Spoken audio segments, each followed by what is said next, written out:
ये common question बहुत बार पूछा जाता है कि क्या पति अर्निंग स्पाउस अपनी नॉन अर्निंग पत्नी के नाम पैसा ट्रांसफर करके टैक्स बचा सकता है?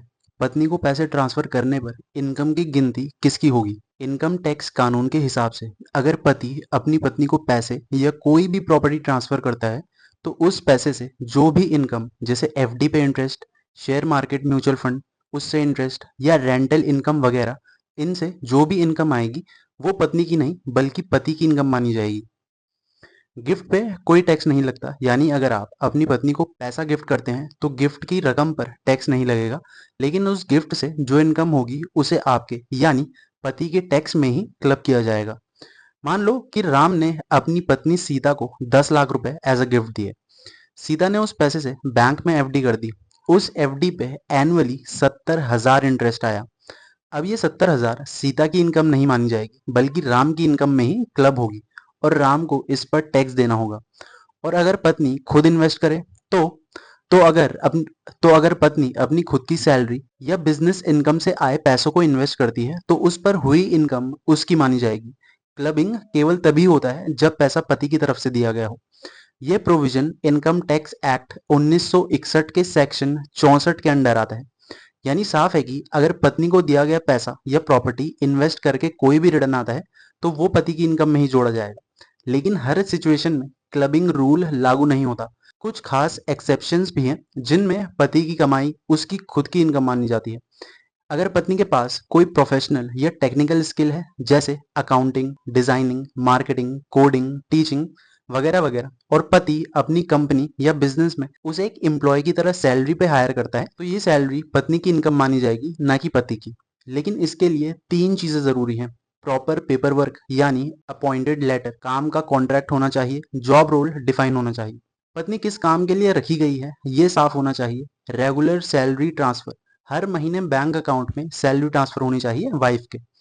मान लो कि रमेश एक डिजिटल मार्केटिंग एजेंसी चलाता है, उसकी पत्नी सीमा एक ग्राफिक डिजाइनर है। रमेश ने अपनी कंपनी में सीमा को ग्राफिक डिजाइनर की पोजीशन पर रखा है और वो हर महीने 30,000 रुपए सैलरी अपनी वाइफ को ट्रांसफर करते हैं। इस सिचुएशन में ये 30,000 रुपए सीमा की इनकम मानी जाएगी और उसी पर टैक्स लगेगा, ना कि रमेश की इनकम पर। लेकिन अगर रमेश सिर्फ दिखावे के लिए सैलरी दिखाते हैं और असल में सीमा काम नहीं करती, या फिर पैसा सीमा को कैश में दिया जा रहा हो, तो ये टैक्स डिपार्टमेंट में वैलिड नहीं होगा।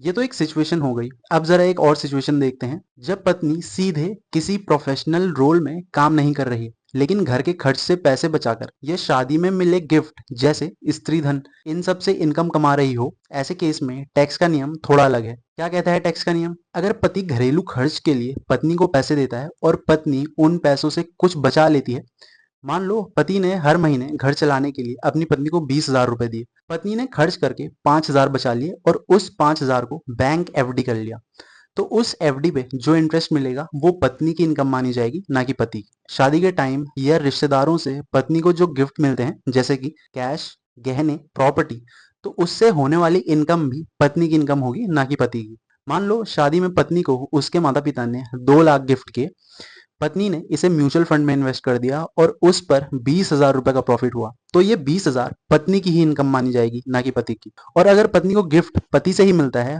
और उससे कोई कमाई होती है तो वो पति की इनकम में जोड़ दी जाएगी। मान लो पति ने पत्नी को 1 लाख रुपए गिफ्ट किया, पत्नी ने उस पैसे से शेयर खरीदे और 10,000 का प्रॉफिट बुक किया, तो ये 10,000 पति की इनकम मानी जाएगी, ना कि पत्नी की।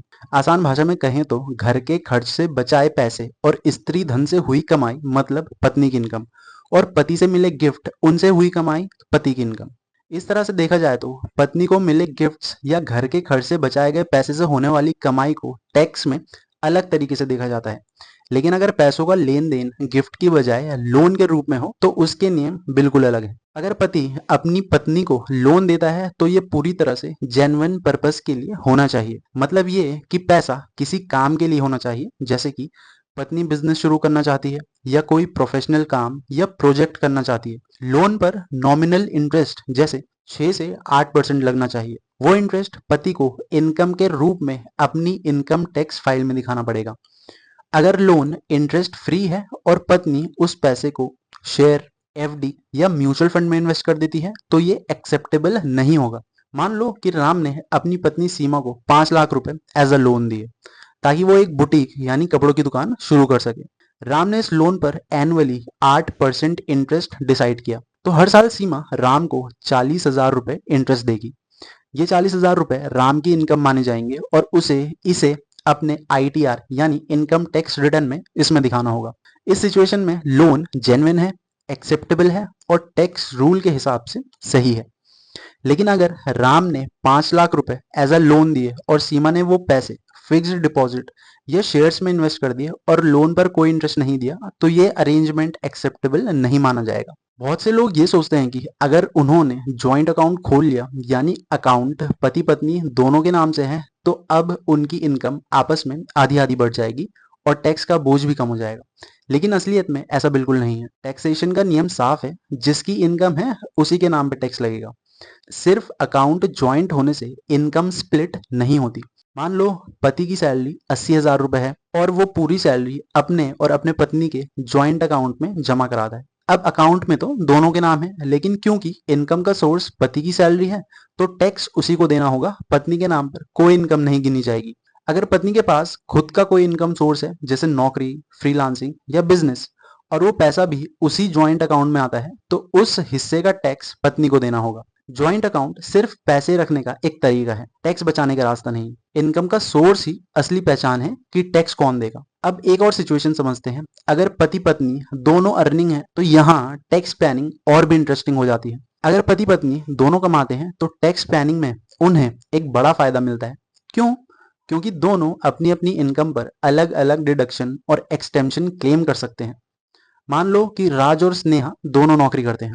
राज 10 लाख एनुअली कमाता है और स्नेहा की सालाना सैलरी 8 लाख रुपए है। अब दोनों के पास अलग अलग डिडक्शन का फायदा लेने का मौका है। ATC deduction. राज अपने PF, LIC, ELSS या PPF में इन्वेस्ट करके 1.5 लाख डिडक्शन क्लेम कर सकता है। स्नेहा भी अपने इन्वेस्टमेंट से अलग 1.5 लाख तक का डिडक्शन कर सकती है। मतलब दोनों मिलकर ATC के जरिए कुल 3 लाख तक डिडक्शन ले पाएंगे। ATD health insurance premium. अगर राज अपने और अपने परिवार का हेल्थ इंश्योरेंस प्रीमियम भरता है, तो उसे 25,000 तक का डिडक्शन मिलेगा। वहीं स्नेहा अपने पेरेंट्स का हेल्थ इंश्योरेंस लेती है, तो उसे भी 25,000, या फिर सीनियर सिटीजन हो तो 50,000 तक डिडक्शन मिल सकता है।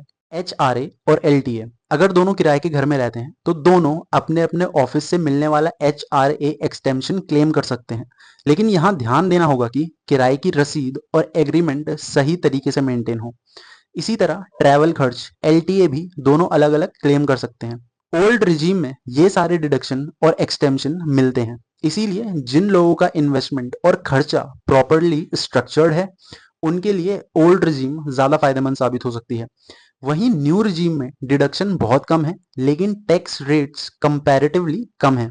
ज्यादातर मिडिल इनकम केसेस में न्यू रिजीम से टैक्स कम निकलता है, अगर वे ज्यादा इन्वेस्टमेंट नहीं करते। विद दैट सेड दोस्तों, अगर वीडियो पसंद आया हो तो वीडियो को लाइक, शेयर और चैनल को सब्सक्राइब करना ना भूलें। More informative content is on the way. Thanks for watching.